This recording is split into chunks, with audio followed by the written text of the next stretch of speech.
φοβερό θέμα και δυστυχώς ένα θέμα το οποίο η πολιτεία δεν έχει δώσει έμφαση όσο θα έπρεπε να δώσει. Και μιλάω για τις γυναίκες που βίωσαν την τραγωδία του πολέμου όλα αυτά τα χρόνια, 51 χρόνια πέρασαν. Δεν φρόντισε η πολιτεία να δει αυτές οι γυναίκες πώς διάγουν την καθημερινότητά τους.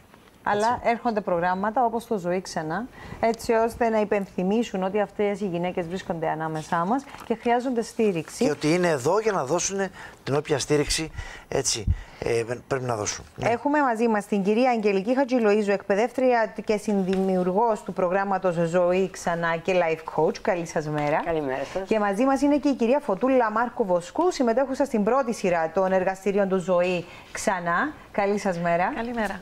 Ευχαριστούμε που είστε εδώ και οι δύο. Θα ξεκινήσω από εσάς, κυρία Χατζηλοΐζου, για την σκέψη και την έμπνευση της δημιουργίας του συγκεκριμένου προγράμματος, που όντως είναι ένα μεγάλο κενό, ειδικά για τον τόπο μας. Όντως, ναι. Εγώ βασικά θα πω μόνο ένα-δυο λόγια για το Ίδρυμα, γιατί εγώ είμαι συνεργάτης του Ιδρύματος. Αλλά το Ίδρυμα ήταν η έμπνευση της Αλίκης Χατζηγεωργίου, η οποία συνειδητοποίησε αυτά που είπετε μόλις τώρα, ότι η γυναίκα δεν έχει στηριχθεί και είναι μια ευάλωτη ομάδα που πολλές φορές ξεχνιέται εν καιρό πολεμικής σύραξης.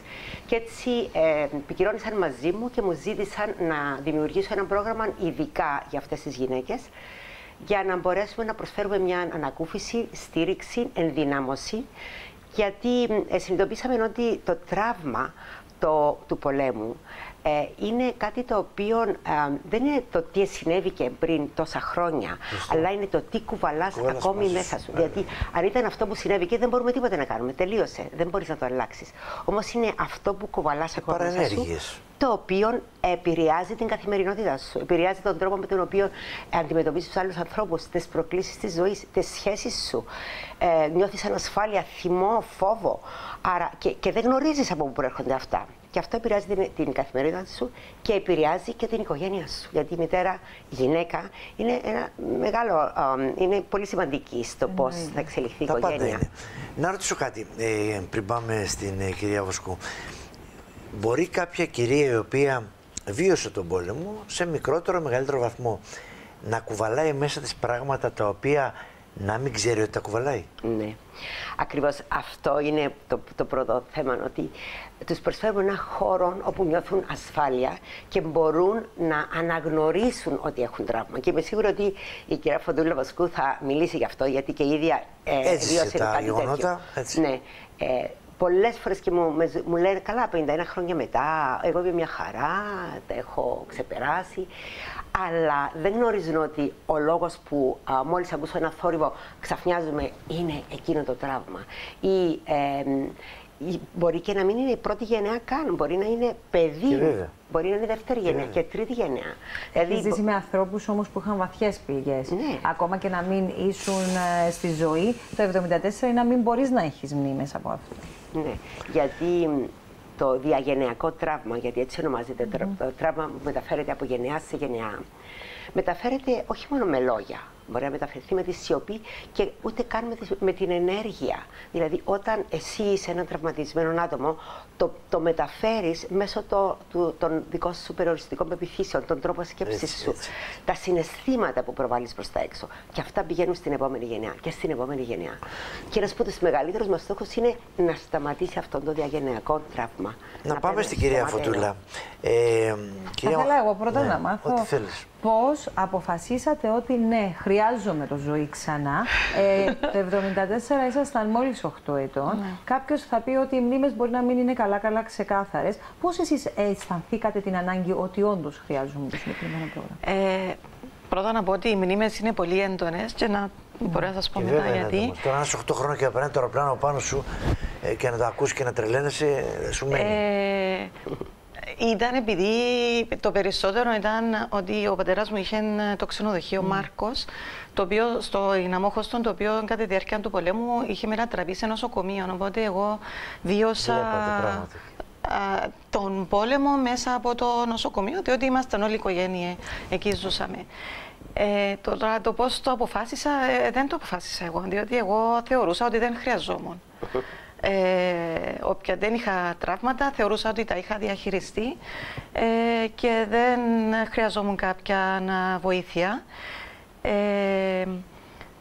Όμως η Αγγελική και η Μέρη, οι δύο εκπαιδεύτριες, με έπεισαν να πάω σε έναν πρώτο interview με τον ψυχολόγο που παρακολουθά το πρόγραμμα.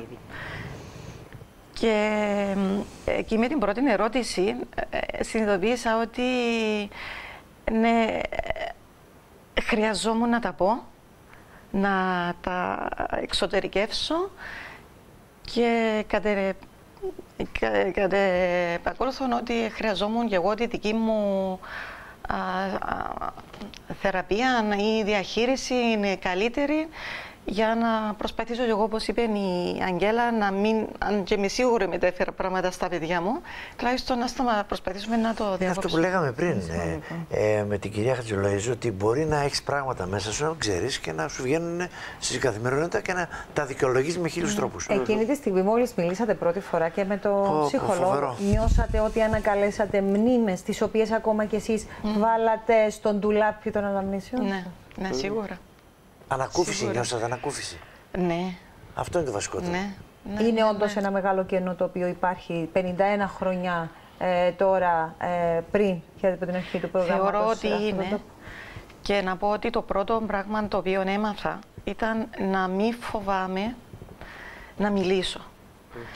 Και ανοίγοντας στις φίλες μου πρώτα, συνειδητοποίησα ότι και οι ίδιες οι φίλες μου που είμαστε δεκαετίες τώρα μαζί είχαν την ίδια ανάγκη, αλλά όλες τα κρατούσαμε μέσα μας. Και να πω ότι δεν έχει σημασία τούτο αν είσαι πρόσφυγας, αν δεν είσαι πρόσφυγας, αν έχασες άτομα, αν έχασες...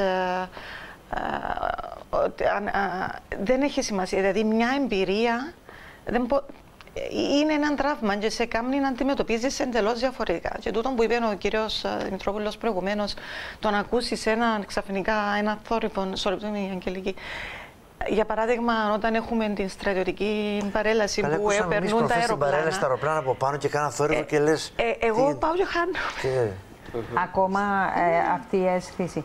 Μιλήσατε με τα παιδιά σας μετά από αυτή τη δική σας εξωτερήκευση, όλου αυτού που βιώνατε, μπορεί και χωρίς να το γνωρίζετε, αν εσείς με κάποιο τρόπο τους μεταφέρατε κάτι, κάνατε κάποια συζήτηση μέσα στην οικογένεια επί αυτού? Ξεκίνησε.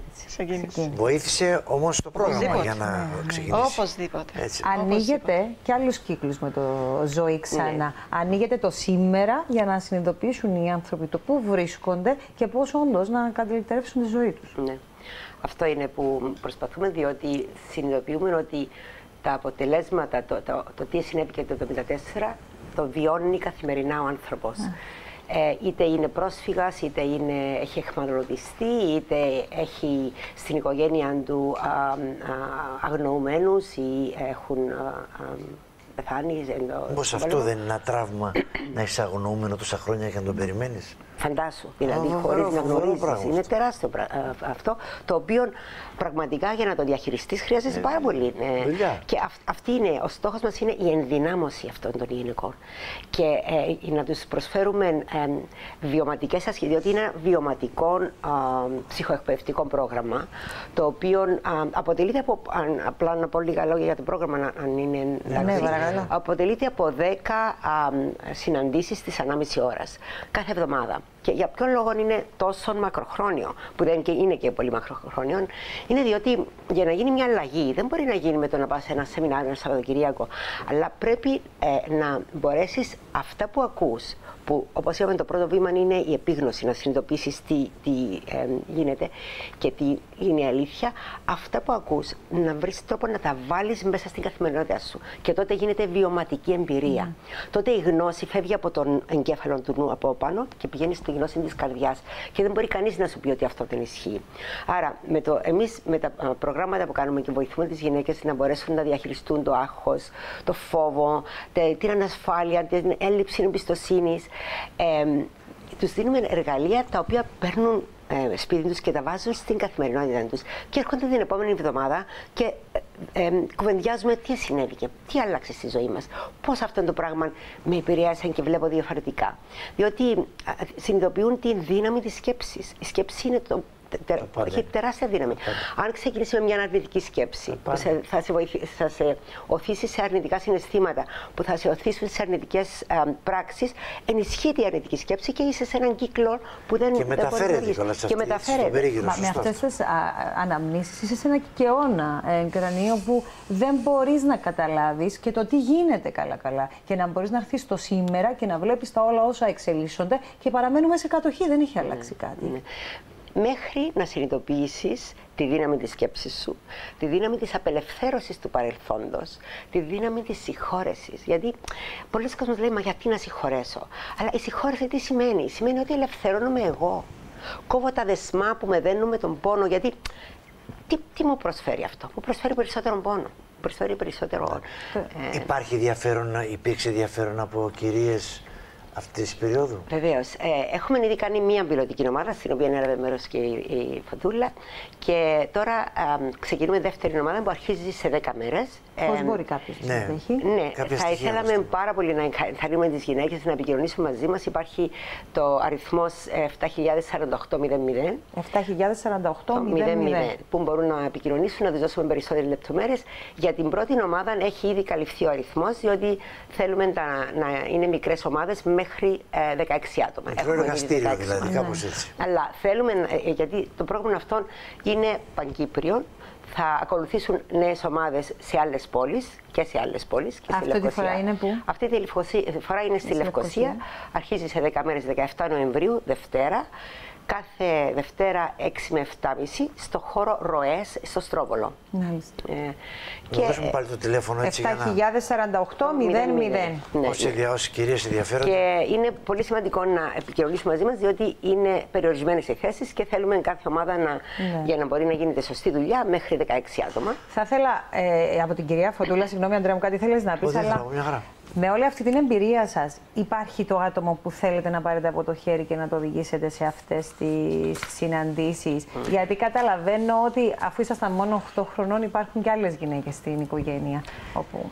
Υπάρχουν πολλά άτομα στο περιβάλλον, είτε στο οικογενειακό, είτε στο φιλικό, ή κάποια άτομα τα οποία τυχαία μπορεί να συναντήσω σε μια φιλική συγκέντρωση.